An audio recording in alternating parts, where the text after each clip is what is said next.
3 nouveaux lycées prévus et 49 établissements en chantier de réhabilitation ou rénovation. Depuis le début de l'année, les camions toupies tournent à plein régime, comme ici, sur le chantier du lycée Nord à Saint-Denis, où l'on étudiera l'audiovisuel.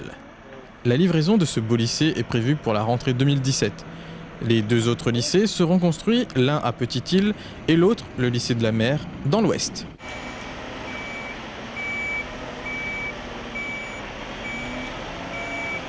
Ici, au lycée Évariste de Pargny, dans les Hauts-de-Saint-Paul, l'établissement est mis aux normes pour les personnes à mobilité réduite.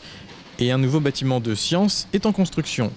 1,8 million d'euros de travaux, rien que pour le gros œuvre, pour une fin des travaux prévue en mars 2017. Une hausse d'activité appréciable pour les entreprises du bâtiment. Nous on est en entreprise gros œuvre, d'accord, donc on fait le gros œuvre. Il y a l'entreprise VRD qui s'occupe de tous les réseaux, de tous les aménagements extérieurs. Ensuite il y a les électriciens, les plomberies, comme sur tous les chantiers. En gros œuvre, en pointe, on était 25 personnes.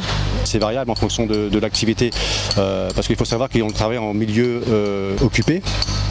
Donc c'est pas tous les jours facile. Donc par exemple en ce moment on est en période de vacances scolaires. Donc il y a un gros coup de bourre. Donc les équipes sont plus conséquentes en fonction de l'activité. Il y a quand même pas mal de lycées anciens du coup. Donc on a commencé par celui-là. Actuellement il y en a aussi à Jean-Inglo au port qui est sur le même profil.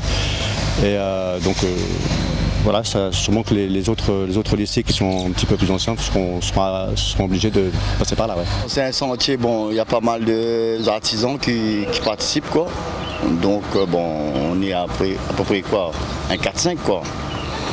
On a les travaux eau usée, eau pluviale et l'électricité, tout quoi, tous les réseaux à faire.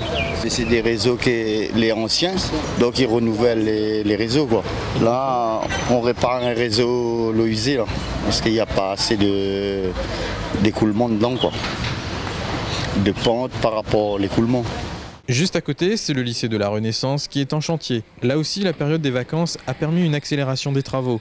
Ici, un laboratoire de cuisine et un nouveau dortoir seront construits. Au niveau donc de l'internat, on va être à environ 210 élèves accueillis. On perd une dizaine d'élèves par rapport à la capacité actuelle, essentiellement pour des raisons de confort.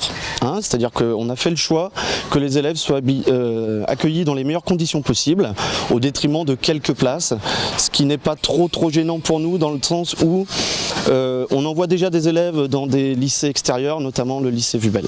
En total, on a à peu près 300 internes sur 680 élèves.